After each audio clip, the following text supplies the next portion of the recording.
Salut tout le monde et bienvenue sur ma chaîne YouTube. N'hésitez pas à liker, à laisser des commentaires et à vous abonner.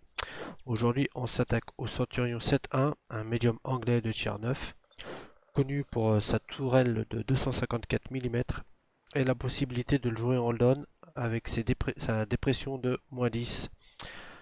C'est un char relativement beau et cool à jouer, très agréable et il fera le taf sur la plupart des maps sans beaucoup de difficultés. On passe tout de suite à la comparaison. Alors pour la comparaison, beaucoup de candidats.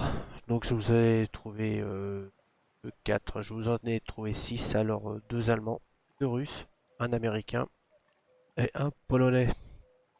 Alors on voit tout de suite que au niveau de l'alpha, on est très correct par rapport à ses concurrents directs. À 390 de dégâts moyens. Au niveau de la pénétration, on est très bien, hein. À part le 50 tonnes allemand, tous les autres sont vraiment à la ramasse au niveau de l'AP. Surtout, on va dire le T54 russe qui lui, 201, c'est même pas une pénétration d'IS-3 en tier 8. Donc ça, c'est vraiment un genre de char qui va souvent se jouer à la gold. Sa gold passe à 330 mm si j'ai bonne mémoire. On peut voir que par rapport à ses concurrents, on est nettement devant.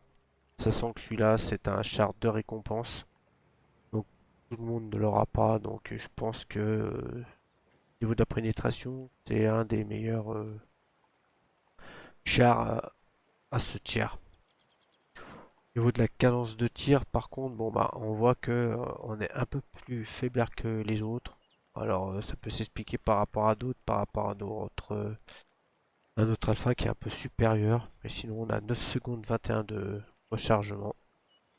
Ce qui peut paraître des fois un peu long. Au niveau de la dépression, pas beaucoup de concurrents, à part le M46 Patton. Et un petit peu le 1659 polonais. Et du coup, avec notre -10 de dépression, la position 1 en hold-on est tout à fait à privilégier pour ce char. Surtout que derrière, on s'aperçoit qu'on a quand même une tourelle à 254. Et que derrière, à part encore une fois le 50 tonnes allemand, les autres ne font quand même pas trop le poids. Au niveau de sa mobilité, donc on a une vitesse maximum de 50 km/h, donc pareil, donc c'est aussi un peu le semblable à ses autres concurrents, à part le E50 et le 50 tonnes allemand qui a 10 km/h de plus. C'est un char, par contre, aussi à souligner, c'est un char qui utilise de la hache, la d'autres missions. Hache qui a une peinée, je crois, de 210 mm. Donc en explosif et qui fait aussi pas mal de taf. Le taf, sachant que c'est un canon de 105, si je ne dis pas de bêtises. Donc un char qui, donc là l'équipement, surtout, ça c'est mes équipements habituels. Sur ceux qui sont actuels, c'est les miens. Donc c'est généralement, vous allez retrouver le fouloir, la ventile, le V-stab. Après, il y en a qui changent avec la ventile, qui vont peut-être mettre les optiques traitées. Il y a deux, trois petites combinaisons qu'on peut faire au niveau des équipements. Mais là, j'ai essayé de les mettre à peu près tous avec les mêmes équipements. Et voilà donc en fait un peu le rendu. Ce qui fait donc que au niveau de puissance de feu, ouais, on a 703. On est juste battu par le CS59. Lui qui a un plus gros DPM, il a 3370 15. Et il nous met donc 833 de dégâts différence, hein. Donc, CS59, ouais. Un très bon char qui fera peut-être le sujet d'une prochaine vidéo. Et ben voilà, après ça, on a assez parlé, puis je pense que on va se rendre directement sur le champ de bataille. Allez, à tout de suite. On se retrouve donc en bataille avec le Centurion 7-1. Alors une map où on est top tier, et il y a donc une artie. On va donc essayer de se servir de cette fameuse dépression et de notre tourelle. On va donc aller au niveau du plateau. On va donc essayer de vite rejoindre ce point-là pour essayer de taper les lourds qui vont passer. Il y a 53 TP qui a posé passer.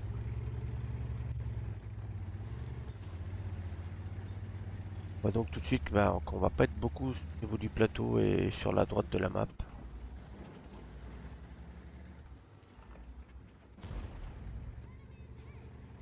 Un petit échange de coups entre le Progetto 46 et même.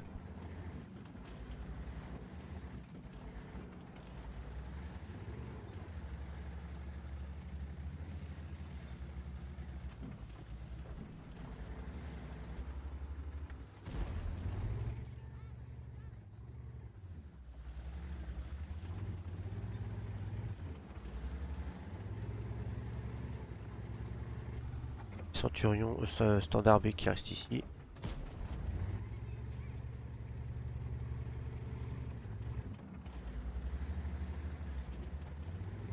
Un super AMX M449L aussi qui campe en C4.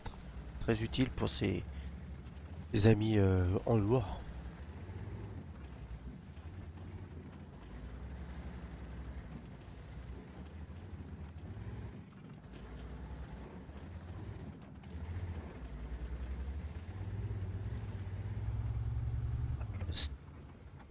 Standard B le Progetto plutôt qui insiste. On est fini pour le Standard B. On les spot, mais bon, il n'y a qu'une artille donc on peut quand même espérer qu'elle soit pas forcément sur nous. Encore 3 TD qui n'ont pas été spotés, puis le l'UDES 16.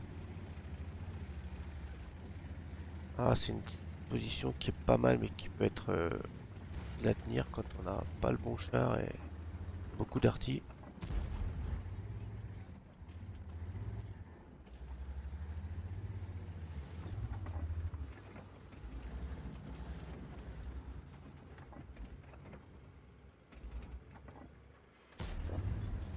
Assiste un peu trop à mon goût de position. Il reste reload là.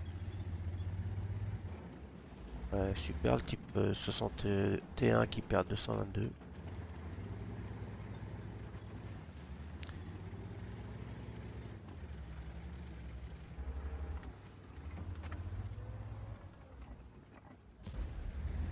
Pas dangereux sur cette position.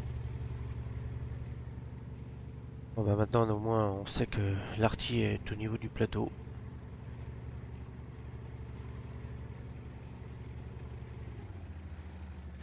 On va essayer d'aller aider le Standard B.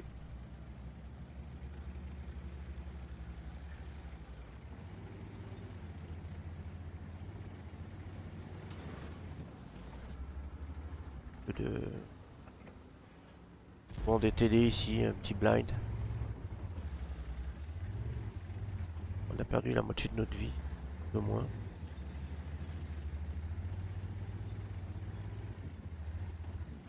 « 46 avec le Standard B. On va peut-être aller aider le Standard B.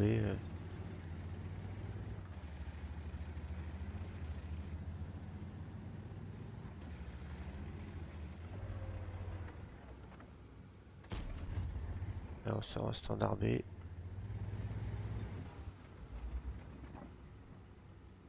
Le Kunz Panzer qui se fait détraquer au endroit. Quand même, et si, on tue. Ah, il sait pas trop ce qui lui arrive.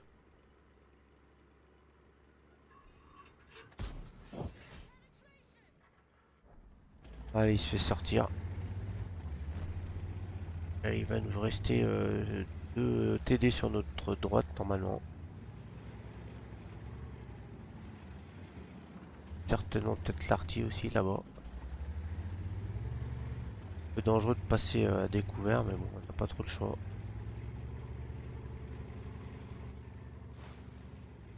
Les spots, certainement le SU-130, certainement.